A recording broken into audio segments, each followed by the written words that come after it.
All right, what is going on, YouTube? It's Matt. I'm back again here in another episode. What I wanted to do today was I wanted to talk about job security in medical device sales, and essentially, just because a lot of people think in a sales job specifically, you don't have that much job security because you are completely reliant on your number.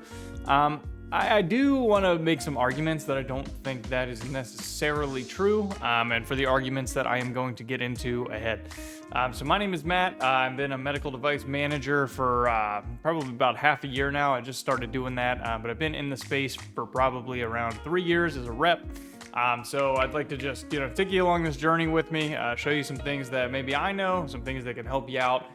Get into the industry, or some ways to improve yourself once you've already landed in the industry. So without further ado, we're going to take it right in. So the first thing that I wanted to hit on this was a lot of people say that sales is not guaranteed, or it's not necessarily guaranteed income. It's mostly you get what you kill, and that is it. I do want to make an argument against this because a lot of companies will start you off on a guarantee, or essentially a salary for the first year. What that essentially means is, you do get a salary regardless of how much you actually sell. So the reason that I say that is because, you are tasked to do a task, probably learn, and then in that first year at that company, you're going to be learning and you're still going to be getting paid. Now, eventually that does come off. They do want you to sell at some point in time, but you're not tasked usually with immediately selling. Let's go see what you can do and make or break in like 3 months, then they fire you. That usually just does not happen. Now, there may be some cases where it does happen, but some cases, or a lot of cases where it doesn't. And the main thing I wanted to talk about is any job that you're doing, you are going to be required to do a task, and if you cannot do that task, then you get fired from the job. Sales is no different. You just have to get people to essentially sign on the dotted line or use your product, and that is it.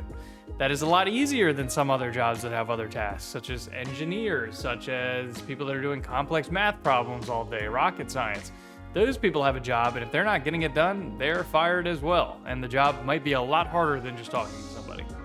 So the next point that I wanted to make is performance jobs are so much better than time-based jobs. So performance job, what I mean by that is if you get your number up high, your pay will become up high.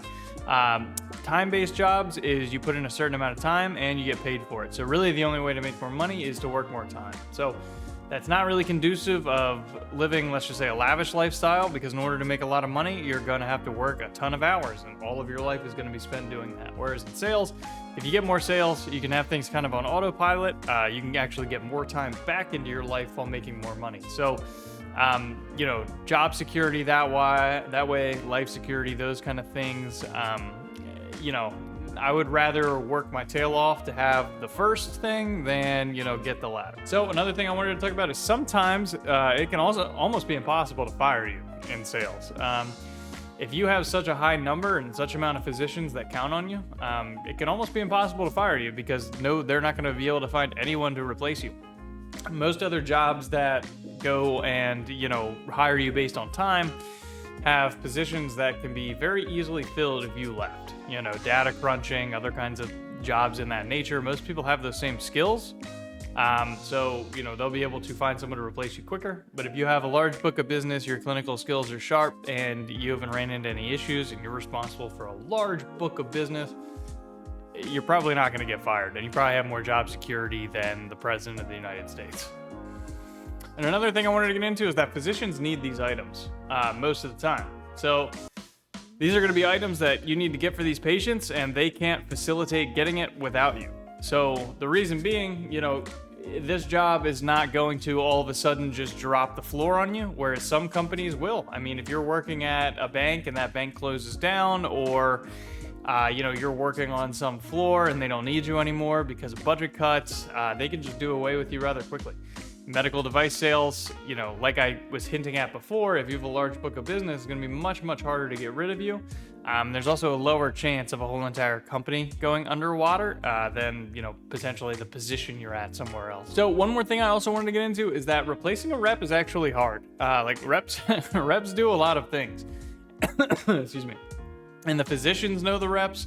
The nurses, the scrub techs, everybody starts to know the reps. So if you want to take someone out, of, you know, a territory and fire them, anything, etc. like that, a lot of people are going to know about it, and it's going to be hard to replace them. Sometimes they, you know, physicians and everybody love that rep, and they won't want to use the company just because, you know, of what they did to them.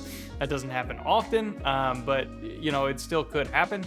And then the new person coming in is going to have to immediately take over where that other rep left. And a lot of times that is impossible. Physicians become unhappy, things get the ball dropped. So replacing a rep is a lot harder than replacing a normal day-to-day job. So the last thing that I'm going to say is you are expensive to lose.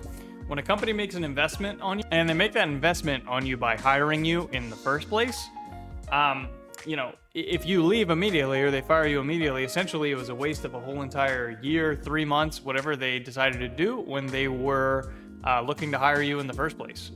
So a lot of them don't want to do that. A lot of them want to give you the time, see if you're going to grow, because they are spending their money on you. So that's the end of the video. If you like, leave a like, comment, subscribe. Catch you next time.